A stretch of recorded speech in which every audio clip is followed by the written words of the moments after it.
Hi everyone, it's Philosophical Heretic here again. I've got a bit of a cold today, so my voice may sound a little hoarse. Anyway, I want to talk about a fairly new idea that's really taken the whole liberal society by storm lately. A couple of months ago on YouTube, I follow a couple of anti-feminist channels and, stuff like that.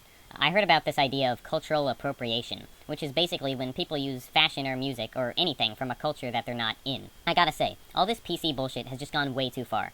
Basically what I'm talking about is this video that was posted a couple months ago where this black woman at a college campus was harassing a white guy for wearing dreadlocks, which is by any normal person's societal standards completely ridiculous. The link to the original video is in the description, in case you haven't seen it, but altogether the video is pretty simple. Basically, the woman in the video yells at this dude for wearing his hair in dreadlocks, which is typically associated as a black haircut. Now, if you're watching this and you live, out in the Midwest, this whole idea just may seem kinda stupid. But where I live, people are extremely liberal, and anything opposing those ideas is seen as an attack.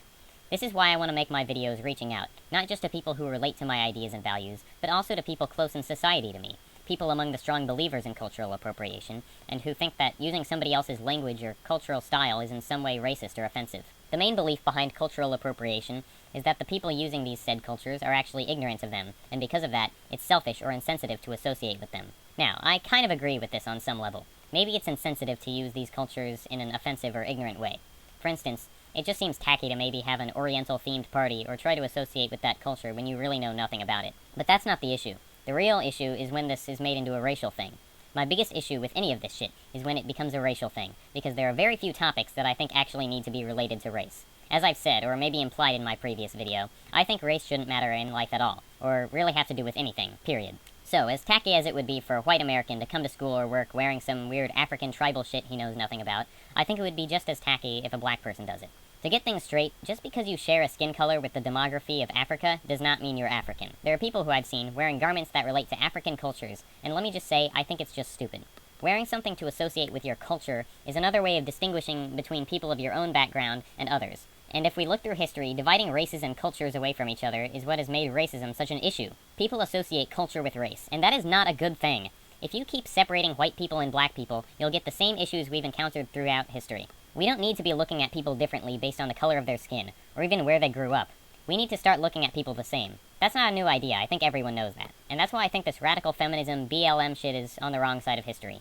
Now, if you're someone who believes in the idea of cultural appropriation and you're still not convinced, it's probably because what I'm saying isn't completely clear or relevant to the topic. I think it is relevant, but if it's confusing, I'll talk about something a little closer to home.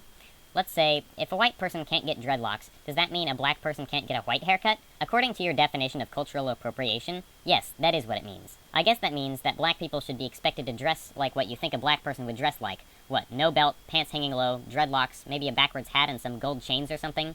And I guess that also means a black person should be expected to talk with black slang. You think a white guy, somebody like Eminem maybe, who grew up in the hood, wears gold chains and shit, and speaks ghetto, is appropriating the culture of black people, because for the simple fact that he's white, he doesn't have the right to associate with that culture, or sing their kind of music. By that logic, a black person who's not from the hood, who tucks in his white button-up shirt every morning, carries a briefcase and wears a tie, and talks in the clear and coherent manner you'd think a stereotypical white guy would speak in, he's in the wrong for dressing like white people dress, because he's appropriating their culture.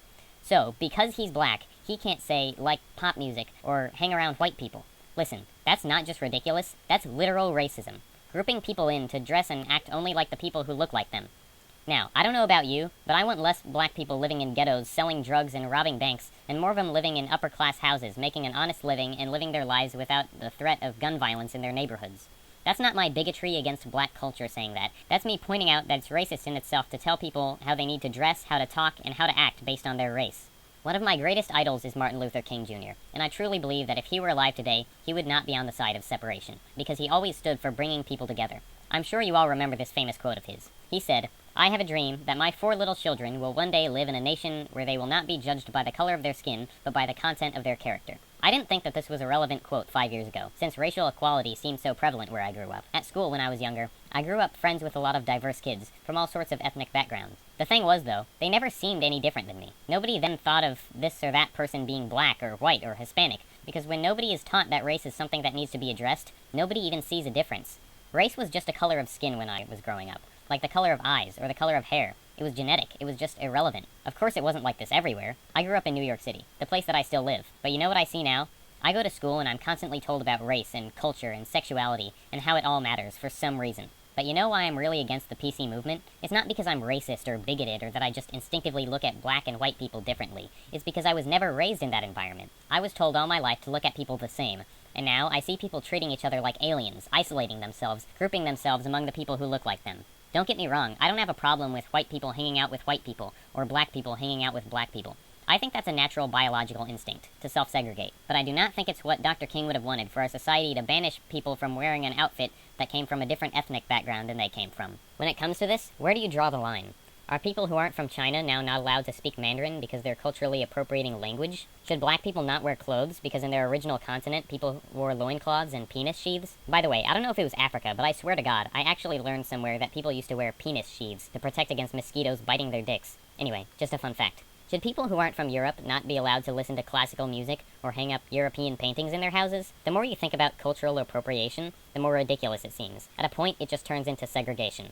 When it comes down to it, we're all Americans. And if not, well, then we're all people. We need less to segregate from each other. We need more to bring us together. Being black doesn't make you African. Being white doesn't make you European. As Dr. King said, we must learn to live together as brothers, or perish as fools.